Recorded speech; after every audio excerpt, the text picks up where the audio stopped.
What's up, crew? Today we're going to be talking about the Quarq ShockWiz and how I used it to get my suspension dialed. I'm Alan, and this is the MTB Alan channel.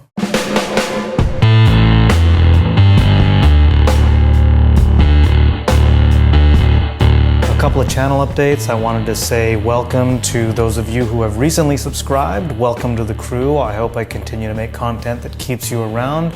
Also, the channel content may be a little bit different due to my busted wing right now, but I do put out videos every Monday at 5 p.m. and then on Fridays around 8:30 in the morning, I put out the raw vlog, which is unedited content, usually about 10 to 15 minutes long. So check that out if you're interested. All right, let's get into it. The ShockWiz, what is it? What is it about? What do you use it for? Is it any good?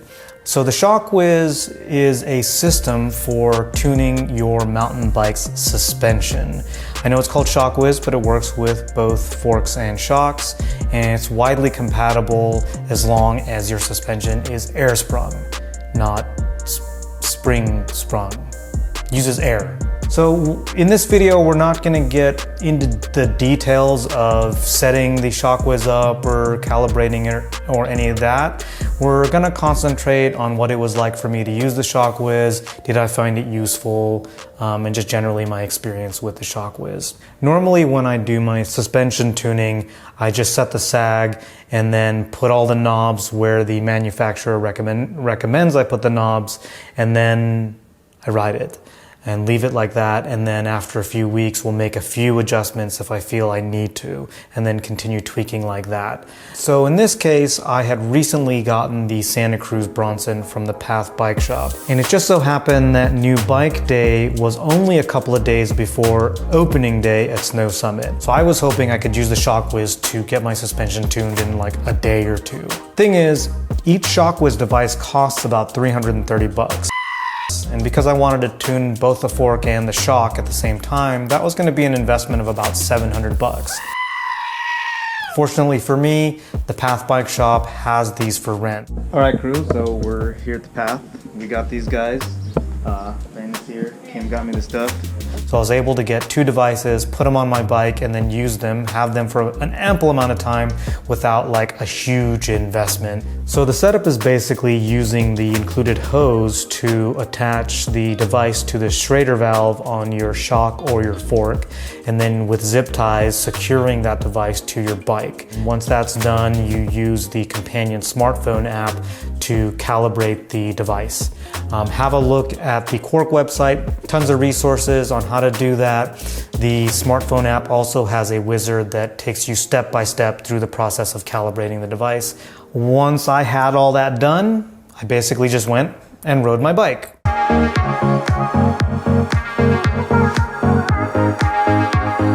All right, crew, this is Matt. He gave me poop on. Got me into mountain biking, and then I never rode with him. Cool. Riding stuff like this flow trail here up at Sky Park, the bike was definitely feeling really good already. Yeah! Back up? Sure. All right. Riding trails like Comet, it definitely felt really planted. Some of this was probably just the geometry and the setup of the Bronson.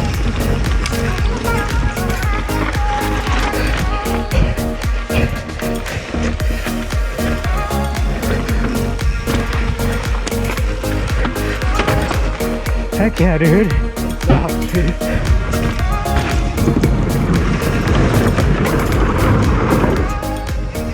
When I got onto jump line though, I was noticing that I wasn't getting as much pop.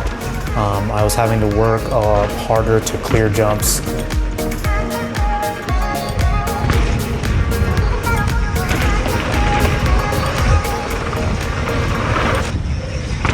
So I've been riding with the ShockWizes on for this whole day. I rode Comet, which gave us some technical stuff, some climbing, some rocky stuff. Jump line a couple of times to give us some jumps, and then just kind of everything else.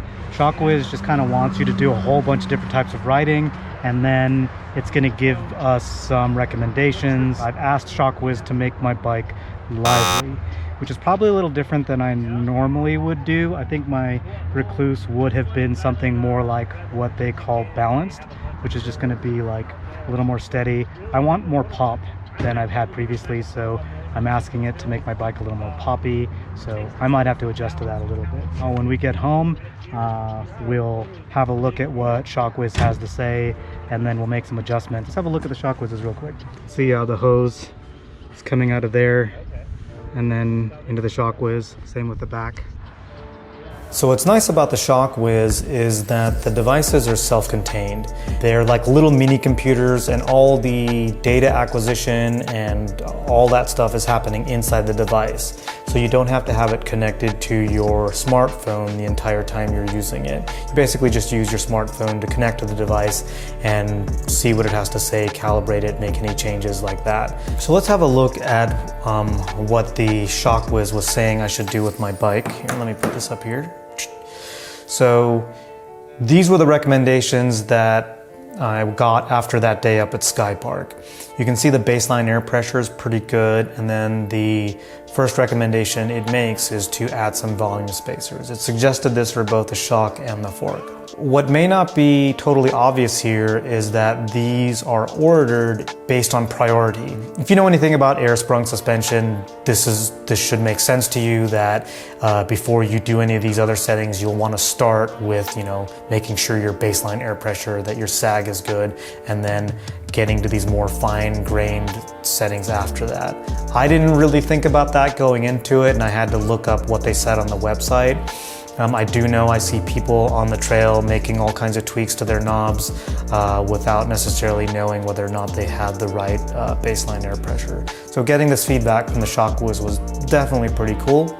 A quick note on the recommendations it's making. Like I had said before, I wanted my bike to be playful. And I had a few people say to me like, well, what if their recommendations don't match your riding style? But I think physics is a real thing, and if I want my bike to be playful and the recommendations it's making are at odds with how I'm riding, I probably just need to adjust my riding, and we'll see a little bit of that in a little bit here.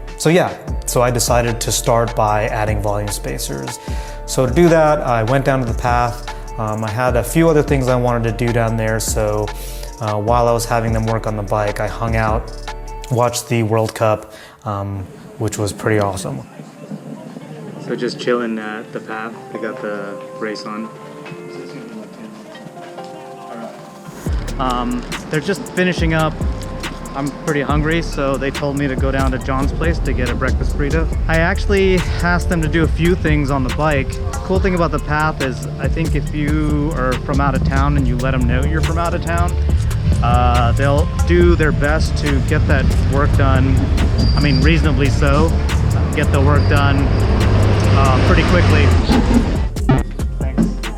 See you guys. Yeah, I did a little bit. All right, crew, so check it out.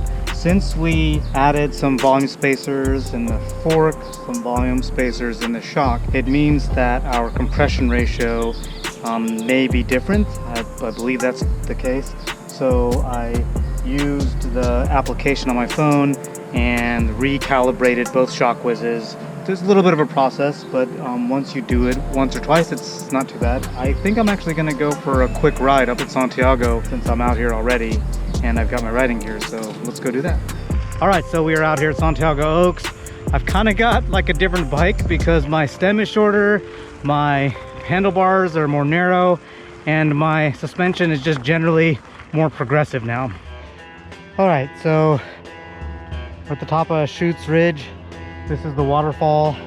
I'm gonna do a few runs on it and just kind of feel the suspension out and give the ShockWiz a little bit of data to work with. And then eventually we'll just do the whole thing and then maybe session the bottom part or the top part.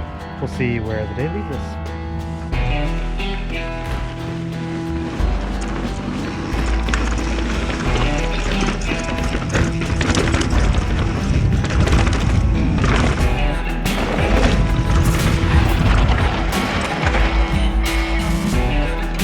Pretty good.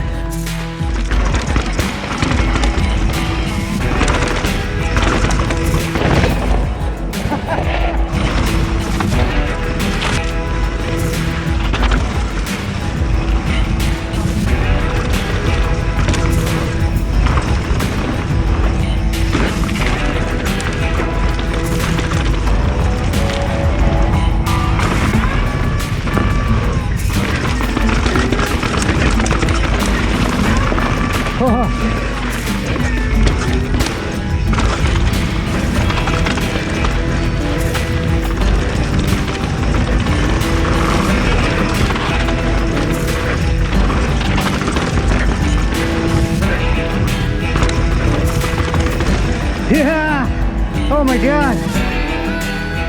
Holy crap, crew. I felt really good. I think that is, in fact, the most fun I've had on shoots since I rode it on the Nomad. So I just felt like a 12-year-old just cheesing all the way down. Man, that was good. Yeah. So yeah, sorry. I really freaking dig that bike. I will say though that like having the ShockWiz on board, having it get my bike tuned up really quickly got me closer to the potential of that bike much faster, and I really appreciated that. The sooner I can get to cheesing, the better. So the upshot is the ShockWiz works. I dig how precise it is, how easy it is to set up. The app interface could use a little bit of help, but once you get your head around it, it's relatively easy to use. I really dig the different tuning options. By having it make recommendations to make my bike more playful, it ended up making me more playful on the bike.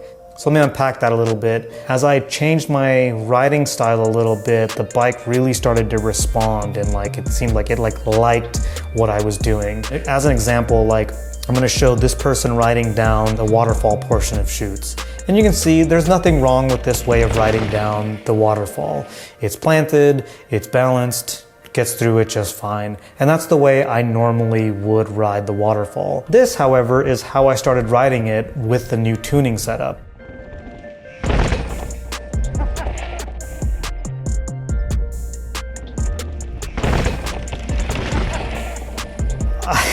I definitely was smiling a lot bigger by riding it in that way, and I just was riding in general a lot more like poppy and a lot more playful, so I really dug that. The price is maybe a bit outside the budget of most casual riders. For a lot of us, we're gonna get the best benefit out of renting it from our local mountain bike shop. So if your shop is rad like The Path, they should have some ShockWizes available for you to rent. So even if you're cool with your suspension, doesn't hurt to go check it out. You might get some recommendations. You might just gain the confidence that your settings are totally dialed. I don't see anything wrong with that. Why would you want to actually purchase one of these? If you're upgrading your bike regularly, it might make more sense. Or if you're constantly wanting to try different styles, or you're constantly riding different terrain, it might work. If you're racing, it could definitely be worth the investment. Other than that, I don't really know. But like for me, using the ShockWizes, renting them really worked out. Got my bike tuned up and dialed like super fast. So quick thanks to The Path for being an awesome shop and having ShockWizes and supporting me. I want to say thank you to you for sticking around and watching this. I hope you dug it. I hope you got something out of it. I'd love to hear what your experience is like tuning your suspension. Have you used the ShockWiz? Like, do you dig it? Do you have a different way of doing it? And other than that, if you dug the video, hit the like button. If you didn't so much dig it, hit the comment button and let me know why. Hit that subscribe button, jump onto the crew, and get more videos from the MTB Allen channel.